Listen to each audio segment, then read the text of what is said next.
تاکہ ان کی امت کے لوگ اپنے پروردگار کے روبرو حاضر ہونے کا یقین کریں۔ اور اے کفر کرنے والو، یہ کتاب بھی ہم ہی نے اتاری ہے برکت والی، تو اس کی پیروی کرو اور اللہ سے ڈرو تاکہ تم پر مہربانی کی جائے۔ اور اس لیے اتاری ہے کہ تم یوں نہ کہو کہ ہم سے پہلے 2 ہی گروہوں پر کتابیں اتری ہیں اور ہم ان کے پڑھنے سے بے خبر تھے، یا یہ نہ کہو کہ اگر ہم پر بھی کتاب نازل ہوتی تو ہم ان لوگوں کی نسبت کہیں سیدھے رستے پر ہوتے۔ سو اب تو تمہارے پاس تمہارے پروردگار کی طرف سے دلیل اور ہدایت اور رحمت آ گئی ہے، تو اس سے بڑھ کر ظالم کون ہوگا جو اللہ کی آیتوں کی تکذیب کرے اور ان سے لوگوں کو پھیرے۔ جو لوگ ہماری آیتوں سے پھیرتے ہیں، اس پھیرنے کے سبب ہم ان کو برے عذاب کی سزا دیں گے۔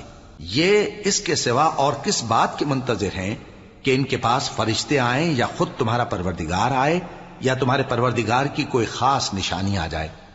جس روز تمہارے پروردگار کی خاص نشانی آ جائے گی